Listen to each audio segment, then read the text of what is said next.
I'm excited to say that this episode is brought to you by Big Fork Brands, which is offering Mythic Mind listeners 20% off its entire store with the promo code Mythic Mind, and that's all one word. Big Fork is known for its small batch craftsmanship in creating delicious and bold flavors, such as with their bacon sausage, paleo pork jerky and meat sticks, and Chicago-style burger and hot dog sauces. This family-owned company is based in Chicago, and they will revolutionize your ordinary meals as well as your snacking with 5 unique flavors of sausage, such as hickory and applewood and spicy 3-pepper. If that's not good enough, their craft pork jerky and pork sticks are high-protein snacks crafted with simple, clean ingredients. Thin sliced and marinated overnight, the jerky offers tender bites in fantastic flavors, like spicy 3-pepper and maple. And their pork sticks, which are available in Thai green curry and maple pepper, are perfect for on-the-go snacking. So get your protein and your Chicago sauce fixes over at bigforkbrands.com. And you can get there real easily, just click that link in the show notes. And be sure to use our special code MYTHICMIND for 20% off anything in the store. And once you try the product, I'd love to hear from you. Order some delicious meats and sauces, and leave me a comment, let me know what you think. But now, let's get to the show.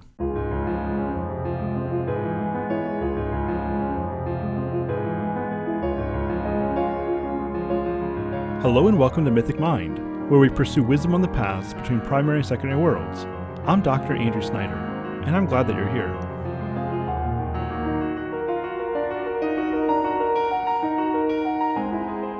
Hey there, and welcome back as we continue through our series on the fiction and philosophy of C.S. Lewis, which is an independent study that I led in the summer of 2024. Last time I said that we would be beginning The Great Divorce today. That's because I entirely forgot about a lesson on his essay, Myth Became Fact. So we're going to do that first, and then next time we'll be starting with an introduction to The Great Divorce. Now, before we get into today's main topic, I do just want to remind you that we're currently running the Elder Scrolls and Philosophy study, which covers Morrowind, Oblivion, and Skyrim, taking a philosophical look at some of the major themes that are involved in this franchise in particular, as well as related ideas about video games and where some of the in-game topics spill over to broader media. And so there's a lot that we're doing with this, and I'd love for you to join us in our live conversations, which take place on Thursday evenings at 9 o'clock Eastern Time. And so if you can do that, then just become a patron at any level. Even just Tier 1, $5 a month will allow you access to the course now. It'll allow you to participate in those conversations. In the next conversation we have coming up, so we'll be looking at Tribunal as well as Blood Moon, and I think that as part of that Blood Moon focus, I think we might do some broader stuff on werewolves, and so that could be interesting. And so if you want to join us in that conversation, then just become a patron, or if you're already a patron, make sure you click that link over on the pinned post in Patreon, so that way you can join the Google Classroom. But if you don't want to do that, you just want to catch the freebie stuff, then make sure that you are subscribed to my YouTube channel, first and foremost, as well as to Mythic Mind Games. But for now, let's go ahead and get into C.S. Lewis's essay, Myth Became Fact.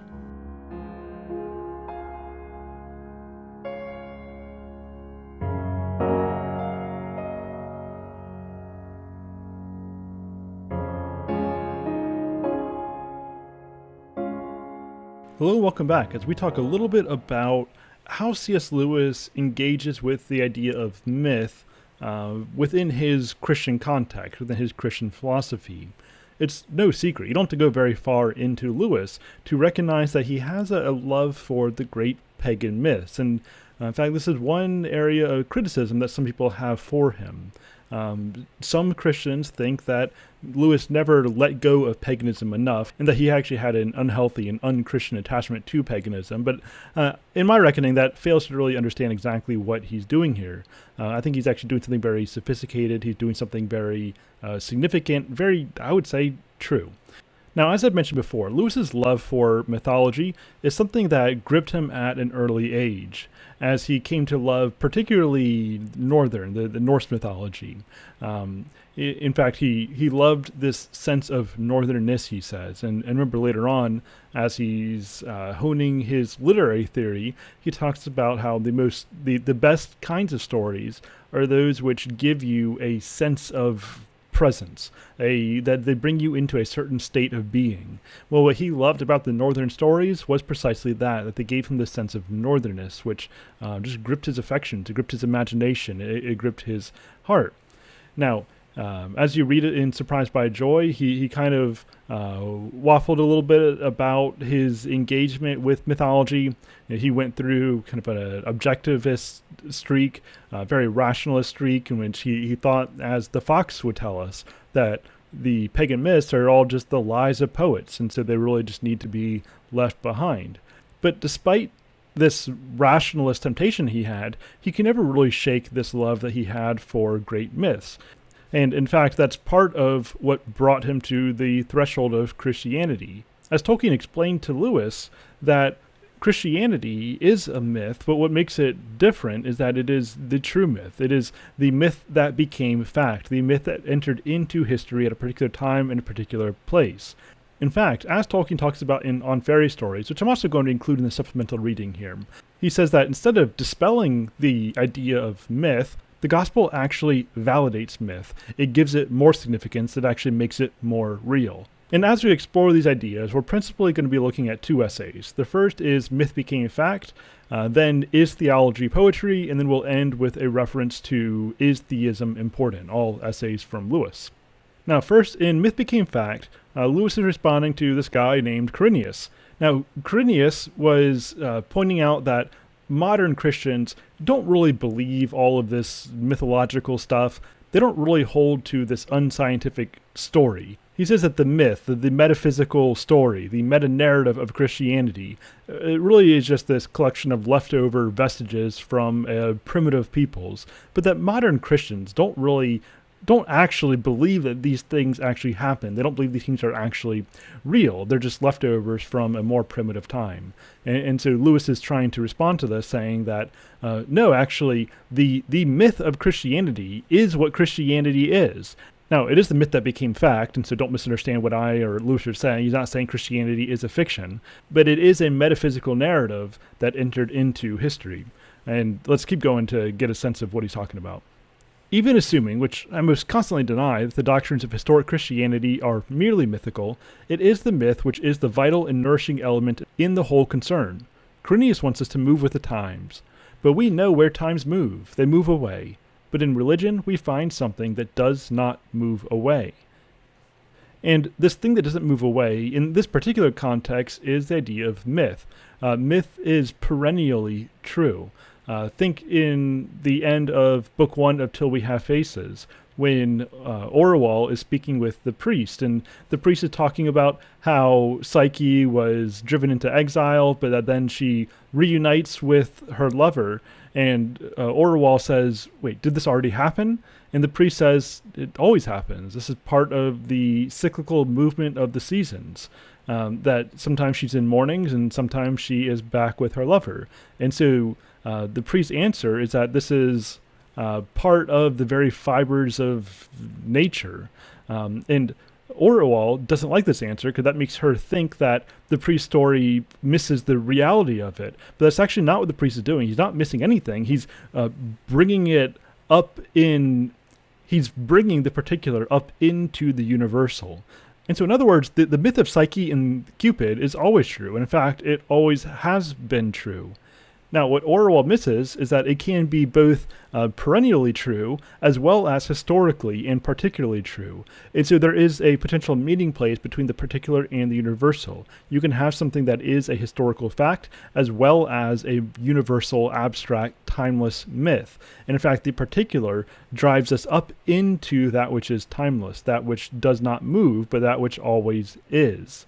So too, the particular truth, the particular historical fact of the gospel, brings us up into a more cosmic theme that has always been at play and always will be at play as long as nature continues in its course. And so in other words, what he's saying is that the myth of Christianity that Quirinius wants us to do away with is fundamentally true. It's actually stabilizing. It's not something that we have left behind with the times, but it is actually something that endures through the times and provides the times with stability. It is an anchor. It is that which is perennially and continually real. That which is true, good, and beautiful, and that which maintains order does not change even as particulars change within that order. The Logos and its manifestations in many forms throughout the created order is consistent. And so in religion, we find something that does not move. And to go ahead and tie this into some of the themes that we've been working with, in the last video in particular, I talked about kind of pulling also from Ransom, how we have this universal relationship between the masculine and the feminine, where the ideal masculine lays its strength down for the love of the feminine, and in laying itself down into the feminine, new life is created, and everything is brought up into the path of pleasure, into this great dance. Everything's moved up into the higher pitch. When Paralandra and Malacandra come into a right relationship with each other, they move closer toward Jupiter. They move closer toward Jove, toward that ordering principle which stands above them. And even Jove himself, as Ransom tells us in That Hideous Strength, is simply part of a large chain of being. And as everything joins in this great dance, and they play their role appropriately in relation to other roles, everything moves in this upward trajectory, moving ever closer toward that which is most real, that which is most stable, that which is most good, that which Jove imperfectly shadows, even when Jove is perfectly fulfilling his role. And so everything has this upward movement in the great dance, which is itself eternal and never ending. And that is the myth that religion speaks to, the true myth. And so in religion, we find something that does not move away. Now, here he's going to talk about the need for myth, and this is going to hit on some other themes that we've already discussed and that I will highlight again. Human intellect is incurably abstract. Pure mathematics is the type of successful thought, yet the only realities we experience are concrete: this pain, this pleasure, this dog, this man. While we are loving the man, bearing the pain, enjoying the pleasure, we are not intellectually apprehending pleasure, pain, or personality. When we begin to do so, on the other hand, the concrete realities sink to the level of mere instances or examples. We are no longer dealing with them, but with that which they exemplify. This is our dilemma: either to taste and not to know, or to know and not to taste. Or, more strictly, to lack one kind of knowledge because we are in an experience, or to lack another kind because we are outside it. And so this is the meditation in a toolshed scenario, that in order to truly understand the beam of light that's shining through the roof of the toolshed, what you don't want to do is to study the beam of light objectively, or with the appearance of objectivity. What you need to do is actually look up through the beam of light. You look along the beam of light. And as the light provides you with increased vision of other realities, the leaves that are fluttering on the branch above the shed, you see clouds up in the sky, and further yet, you might even see the sun itself. Well, the light serves to provide vision. And as you are seeing things, you are experiencing the light. But as soon as you step away and look at the light itself, you're no longer experiencing the actual light. Now you're focusing on your observation of the light. And so you're getting away from the concrete experience of the reality, and now you're moving into the realm of abstraction. And remember, as I've noted before, that Ransom is originally a philologist. That means he works with words, and then he's brought from working with words to actually living in realities themselves. And that's what Lewis is constantly commending us to do, to get away from relying on abstraction, to get away from relying on words, and learn how to experience reality itself. Learn to experience particular pain, particular pleasure, particular dog, particular man. Now, obviously, sometimes we need to step outside and to take a more abstract analysis. We need to be able to communicate about things, and the communication involves abstraction. So abstraction isn't necessarily bad, but it shouldn't be our primary mode of existence. Remember, we're told that's how Wither passes through various levels of philosophical abstraction, ultimately into the void, into a kind of nothingness. So the dilemma here is that we can either taste something, or we can know about tasting something. The problem is, as soon as we start to articulate what it is that we're tasting, well, we're no longer focused on the actual experience of tasting. Now we're focused on the abstract idea of tasting. And so what we need is something to bridge this gap between experience and knowledge, and that is the role of myth. In the enjoyment of a great myth, we come nearest to experiencing, as a concrete, what can otherwise be understood only as an abstraction.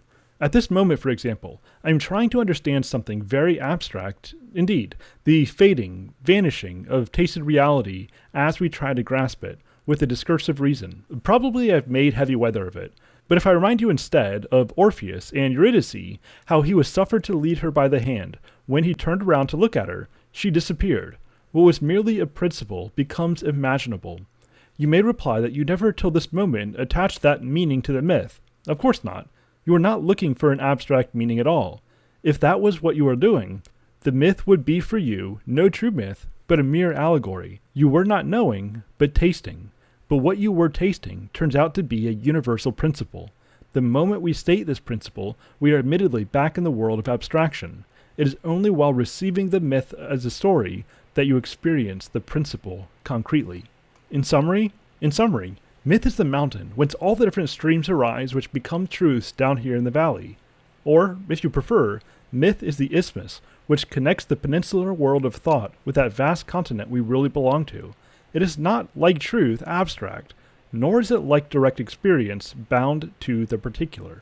And so, myth connects us with these universal realities as a way of allowing us to experience that which they represent without necessarily sitting back and analyzing what they represent. And so as we enjoy good myths that stand the test of time, right? There's a reason why we still talk about Orpheus and Eurydice, and that's because it is a fundamentally true myth, or at least it's communicating truth. It's transporting truth into our psyche, even if we're not abstractly thinking about it. And so that's the value of a myth. That's why Until We Have Faces, despite the fact that there's a lot that we can pull from the story, you don't have a lot of clear didactic teaching like you get from Ransom. You don't get a lot of asides Until We Have Faces, where Lewis, the narrator, goes off and gives us some philosophical exposition like you do in Ransom, or even to some degree like you get in Narnia.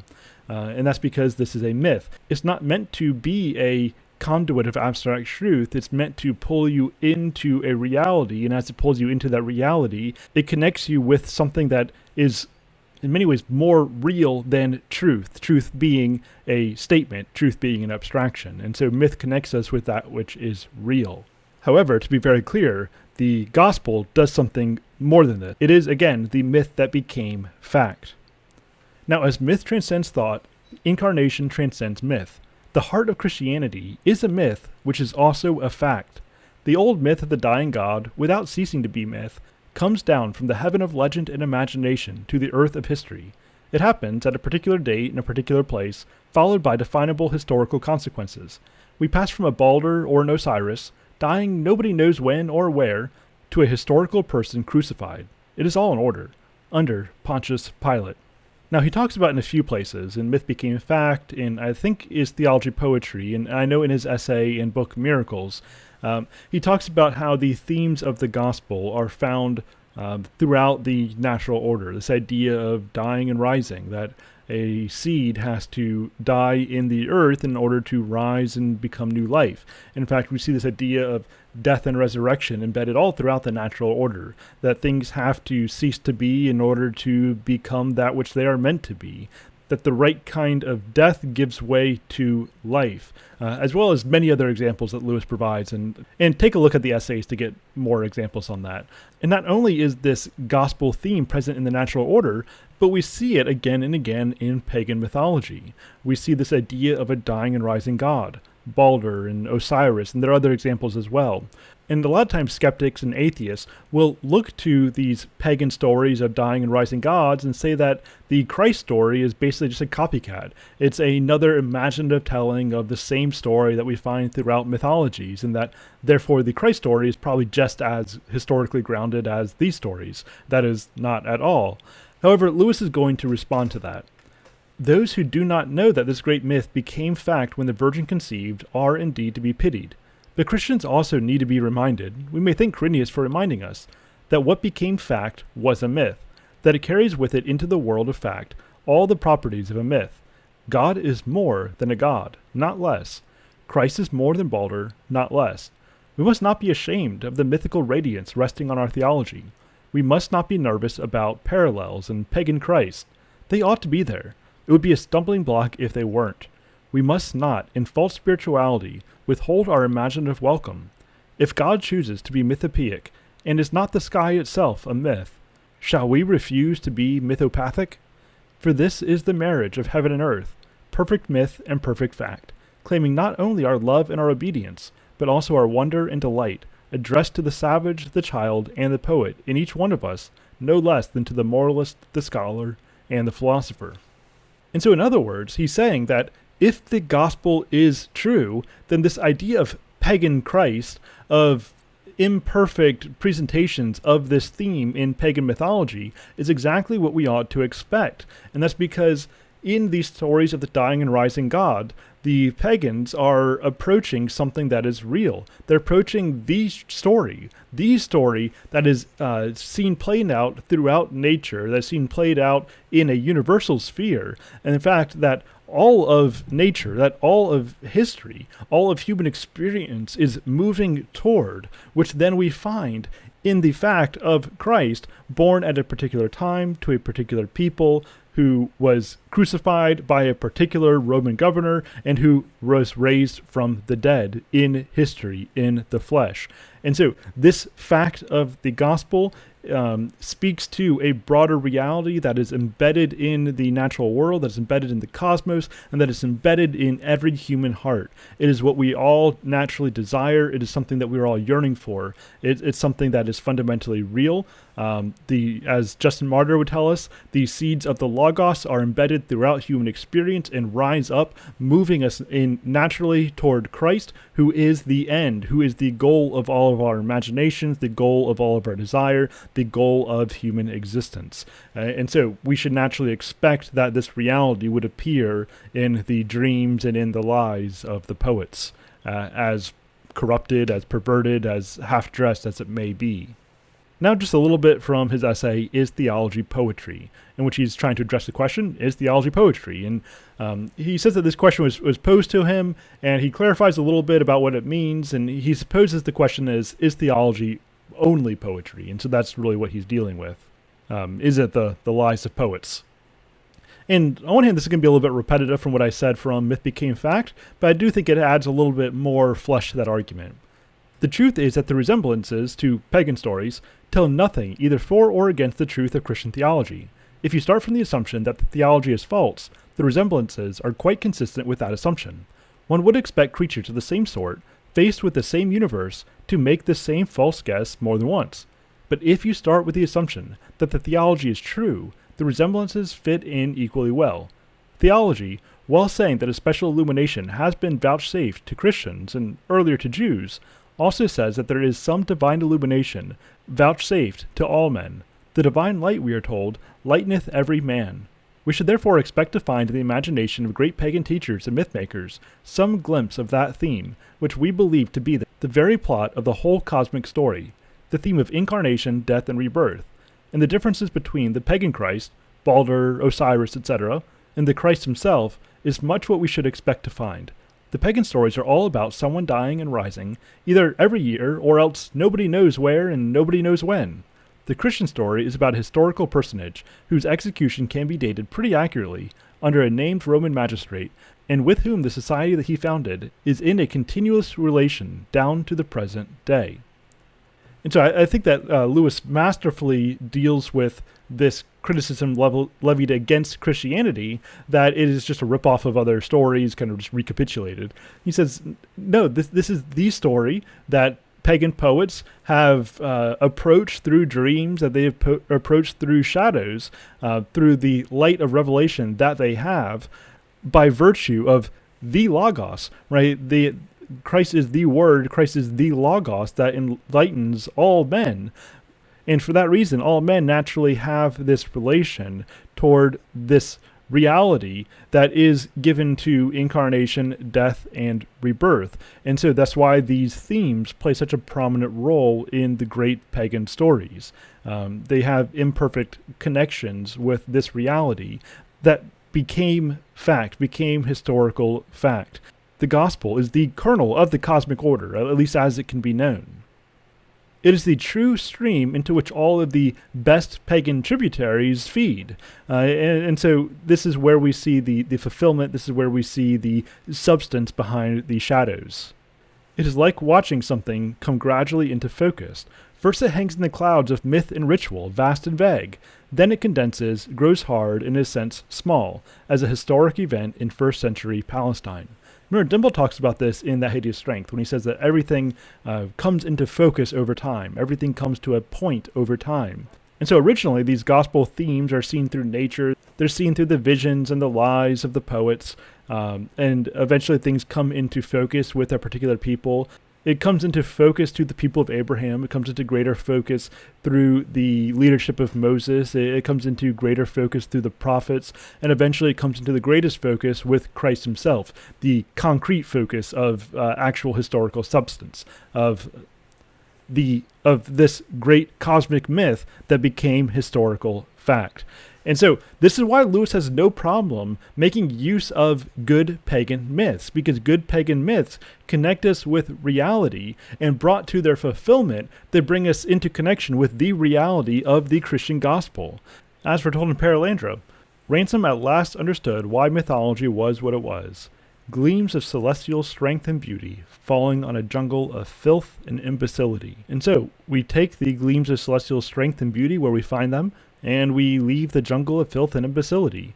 We bring the strength back to its source, and that's exactly what Lewis is doing with this myth of Psyche and Cupid. He looked at this myth and recognized that it gets a lot right, is doing something very important, but then he recontextualizes it and points it back toward the true reality that the pagan poet Apuleius wasn't able to recognize. And so he redeems the myth by keeping the gleams of celestial strength and beauty, but moving it back into the context of deep heaven.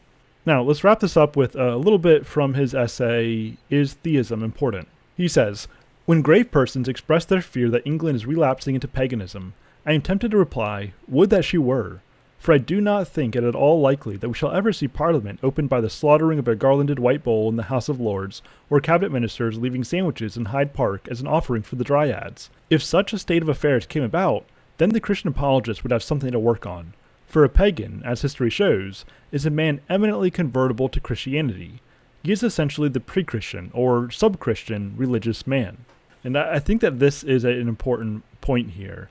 Paganism is pre-Christian. It's operating outside of, or it's operating before Christian revelation. It's operating within the light that it has. And for that reason, the best forms of paganism are moving. They are approaching the Logos. They're approaching the true story that they currently see, or that they did see only through a veil. But in Christianity, in the gospel, they find their face, to keep the imagery of till we have faces. The shadow comes into the presence of that which is substantial. And so for that reason, the pagan, which is oriented toward fulfillment in Christianity, is in a better position than the post-Christian, who has experienced the light but then willingly turned away from it. As he says in one of his letters, for faith perfects nature, but faith lost corrupts nature. Therefore, many men of our time have lost not only the supernatural light, but also the natural light which pagans possessed. And so, maybe what our culture actually needs is a healthy dose of paganism. That they need to become re-enchanted to this idea that the world is more than just matter, that they themselves are more than just matter in motion. The consequences of naturalistic objectivism are just absolutely deadly for the human spirit, as we saw especially in the Ransom series. And so what we need is to regain this subjective, this relational experience with reality. And now when I say that we need to regain a subjective experience of reality, what I don't mean is that what we need to do is create reality subjectively. That's not what I mean. What I mean is we need to engage subjectively. We need to enter our subjects into the broader context of what reality actually is. We need to learn how to look along the light and not just look at the light. And part of what that means is that we need to be re-enchanted. We need to gain the mythopoeic. We need to ditch our faux objectivism, and we need to learn again how to engage reality. We need to learn how to look along the light. And one important way to do that, Lewis would say, is by rightly engaging with myth.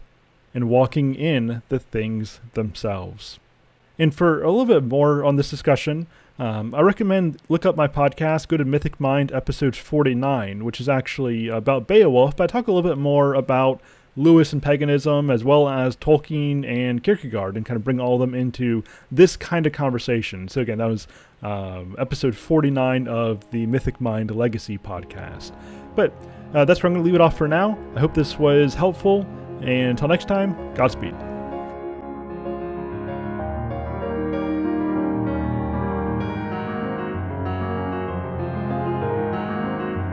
Thank you for listening, and special thank you to all of my patrons, everyone who makes this possible by funding these independent efforts. And if you would like to see Mythic Mind continue to expand, continue to grow, continue to add shows, add frequency, as well as deepen the quality of our content, then I would appreciate it if you would buy me the time by becoming a patron over at patreon.com/mythicmind. Not only would you be supporting my work, but you would also have the option of becoming an active participant in the Mythic Mind Fellowship. And what that looks like is full Discord access, so we can have chats about books and philosophy and games and movies and whatever else happens to pique your interest. Also, you would have an open invitation to the various chats that we have on books, movies, games, whatever else. And of course, you also get all 3 podcasts delivered into one feed early and ad-free. And so head over to patreon.com/mythicmind. And I would like to give a special shout out to all of my tier 3 patrons and higher. So many thanks to Mark, William, Paul, Clinton, Jamie, Christopher, Justin, Aaron, Chaz, Evie, Kyle, Tyler, Chase, David, Amanda, Justin, Roger, Jack, Ross, Don, Adam, Kit, and Andrew. All of you just go above and beyond in helping to fund Mythic Mind. And of course, thank you to all my patrons. We currently have over 80 patrons. And as a reminder, once we get to 100 patrons, I will greenlight the next Mythic Mind show, tentatively titled C.S. Lewis in the News, in which I will discuss current events and trends through the lens of some particular C.S. Lewis text. And so I think that there's a lot of value that could be had in that.